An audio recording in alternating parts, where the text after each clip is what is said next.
Assalamualaikum warahmatullahi wabarakatuh. Halo semuanya, bertemu lagi dengan saya Isra Widyaningsih.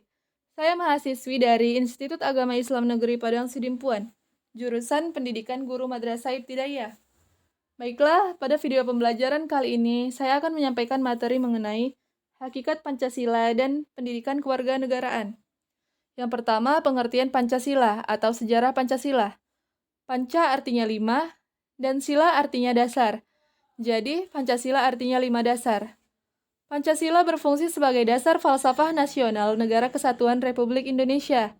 Pancasila adalah dasar negara kita yang mana diperlukan perjuangan bangsa kita untuk meraih segala hal yang ada pada saat ini. Negara Indonesia terbentuk melalui 3 tahap. Tahap yang pertama yaitu zaman Sriwijaya, yang kedua zaman Majapahit, dan yang ketiga negara kebangsaan modern.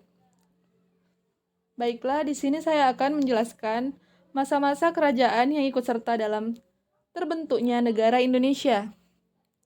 Yang pertama, masa Kerajaan Kutai. Kerajaan Kutai di bawah pimpinan Raja Mulawarman, yang tidak lain adalah keturunan Raja Aswawarman.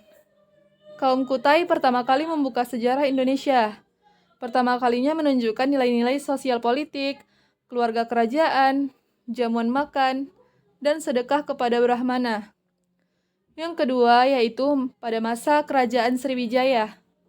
Kerajaan Sriwijaya di bawah kekuasaan Wangsa Syailendra, Kerajaan Sriwijaya terletak di Jambi, dengan ditemukannya bukti prasasti Muara Takus. Sedangkan pusat ibu kota Sriwijaya adalah Palembang, melalui penemuan prasasti Kota Kapur dan Tolongtawo. Sriwijaya sangat berperan penting dalam berkembangnya agama Buddha di Asia Tenggara, dan sebagai pusat perkembangan bahasa Sanskerta. Namun, seiring berjalannya waktu, Sriwijaya mengalami kemunduran karena beberapa faktor. Yang ketiga, masa Kerajaan Majapahit. Kerajaan Majapahit di bawah kepemimpinan Raja Hayam Wuruk. Masa keemasan Majapahit terjadi pada pemerintahan Raja Hayam Wuruk dengan Mahapati Gajah Mada. Pengamalan sila pertama, ketuhanan yang Maha Esa telah terbukti pada waktu agama Hindu dan Buddha hidup berdampingan secara damai. Sila kedua, kemanusiaan yang adil dan beradab, telah terwujud dengan adanya hubungan baik antara Raja Hayam Wuruk dengan kerajaan Tiongkok, Ayodhya, Champa, dan Kamboja. Sila ketiga juga terwujud dengan keutuhan kerajaan khususnya Sumpah Palapa yang diucapkan oleh Gajah Mada. Sila keempat sebagai nilai-nilai musyawarah dan mufakat juga telah dilakukan oleh sistem kerajaan Majapahit. Sila keadilan sosial adalah sebagai wujud berdirinya kerajaan beberapa abad yang tentunya ditopang dengan kesejahteraan dan kemakmuran rakyatnya. Kemudian yang keempat, masa kebangkitan Indonesia. Sebagai tindak lanjut dari janji Jepang, maka pada tanggal 1 Maret 1943, Jepang mengumumkan akan dibentuk Badan Penyelidik Usaha-Usaha Persiapan Kemerdekaan Indonesia atau BPUPKI. Terbentuknya BPUPKI secara legal mempersiapkan kemerdekaan Indonesia untuk merumuskan syarat-syarat yang harus dipenuhi sebagai negara merdeka. BPUPKI juga melakukan proses perumusan Pancasila. Dalam hal ini, Pancasila banyak mengalami perubahan. Supomo mengusulkan persatuan, kekeluargaan, keseimbangan lahir dan batin, musyawarah, dan keadilan rakyat. Sedangkan usulan Soekarno ialah rumusan Trisila, yaitu sosionasional, sosiodemokrasi, dan ketuhanan yang Maha Esa. Setelah terlaksana tugas BPUPKI, akhirnya BPUPKI dibubarkan oleh Jepang pada tanggal 7 Agustus 1945. Setelah itu, dibentuklah PPKI atau Panitia Persiapan Kemerdekaan Indonesia. Pada tanggal 12 Agustus 1945, setelah mengadakan pembahasan disusunlah sebuah piagam yang dikenal dengan Piagam Jakarta dengan rumusan Pancasila.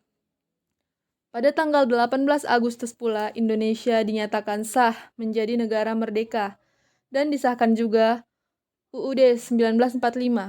Selanjutnya saya akan membahas mengenai sejarah pendidikan kewarganegaraan. Yang pertama, sebelum proklamasi kemerdekaan. Pelajaran sivik sebelum kemerdekaan atau pada zaman Hindia Belanda dikenal dengan nama Burgil Kunde.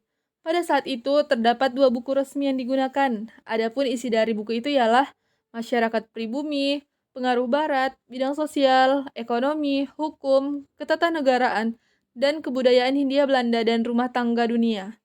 Yang kedua, pada masa sesudah proklamasi. Adapun perubahan nama PKN berangsur-angsur berubah. Yang pertama, kewarganegaraan. Yang kedua, sivik sebagai pengganti kewarganegaraan. Yang ketiga, kewargaan negara. Yang keempat, pendidikan kewargaan negara. Yang kelima, pendidikan kewargaan negara atau PKN. Yang keenam, pendidikan kewarganegaraan atau PKN. Yang ketujuh, pendidikan Pancasila dan kewarganegaraan atau PPKN. Dan yang terakhir yaitu yang ketiga, masa perkembangan era reformasi sampai sekarang. A. Kurikulum 1999. B. Kurikulum berbasis kompetensi 2004. C. Kurikulum KTSP. D. Kurikulum 2013. Nah, karena materi pembelajaran kita sudah selesai, maka mari kita tutup pembelajaran dengan mengucapkan hamdalah. Alhamdulillahirabbil alamin. Demikian dari saya. Apabila ada materi atau penjelasan yang salah, saya mohon maaf. Kepada Allah saya mohon ampun. Saya sudahi. Wassalamualaikum warahmatullahi wabarakatuh.